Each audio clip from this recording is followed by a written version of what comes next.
அண்ணா எவ்வளோண்ணா? 500 ஆச்சுமா. இந்த ஒரு நிமிஷம்ண்ணா. அண்ணா நடையில இருந்து வாங்காதீங்க, உள்ள வாங்க. என்னம்மா ஆள் டல்லா இருக்கல? என்னவா என்னன்னா பண்றது, வீட்டுக்காரால தானா பிரச்சனை. எப்ப பார்த்தாலும் சிடு சிடு சிடுன்னுட்டே இருக்காரு.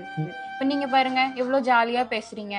அவரு எப்ப பார்த்தாலும் சிடு சிடு சிடு சிடு நோய் நோய் நோய் நோய் ஏதாவது சொல்லிக்கிட்டே இருக்காருன்னா என்ன பண்றது? ஒரே ஒரு விஷயம்தான், ஒரு அண்ணன்கிற வார்த்தை சொன்னதுக்காக சொல்றேன், சரியா? பொதுவாகவே இந்த பெண்கள் பண்ணுற தப்பு என்ன தெரியுமா? நம்ம வீட்டு ஆண்கள், நம்ம வீட்டுக்காரன் நம்மள்ட்ட அன்பா பேசலையே, சிடு சிடுன்னு உழுதானே அப்படின்னு நினைச்சு நினைச்சிருங்க. இப்போ ஒரு வார்த்தை சொன்னீங்க, நீங்க எவ்வளோ அழகா பேசுறீங்கன்னா அப்படின்னு சொல்லிட்டு, இக்கரைக்கு அக்கறை பச்சையாக தான் தெரியும். ஏன் வீட்டுக்காரிட்ட போய் கேட்டாதான் ஏன் மண்டவாளம் இல்லைன்னு தெரியும். வீட்டுக்கு வாசப்பட்டு வீட்டுக்கு பிரச்சனை இருக்கத்தான் செய்யும். உனக்கும் உன் கணவனுக்கு என்னது சில முரண்பாடான விஷயங்கள் இருக்கத்தான் செய்யும். ஏன்னா அது நீ அவன் நெருப்பா இருந்தாம்னா நீ தண்ணியா இருந்து அணைக்கிறதுக்கு தான் வழியை பார்க்கணும். மேற்கொண்டு நீ நெருப்பா இருந்து கொழுந்துட்டு எரிஞ்சிடக்கூடாது.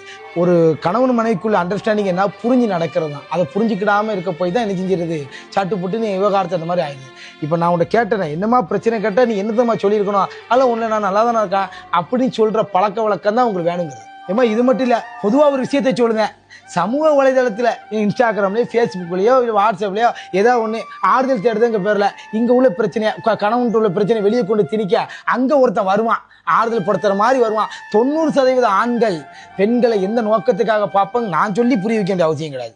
ஒன்னே ஒன்று உங்களுக்கு சொல்கிறேன், உங்களுக்கு ஒரு திருமணம் ஆகிட்டா, உங்கள் கணவன் மனைவி ஆகிட்டீங்களா, அதுக்குள்ளே நாளைக்கு பிள்ளைங்களை வளர்க்குறது எப்படி எல்லாத்தையும் அனுசரித்து அந்த காலகட்ட பெண்கள் மாதிரி ஓரளவு நீங்கள் நினைக்கணும். ஒரு கட்டுப்பாட்டில் இருக்கிறது உங்களுக்கும் நல்லது, உங்கள் குடும்பத்துக்கு நல்லது, நாளைக்கு உங்கள் சந்ததிக்கும் நல்லது.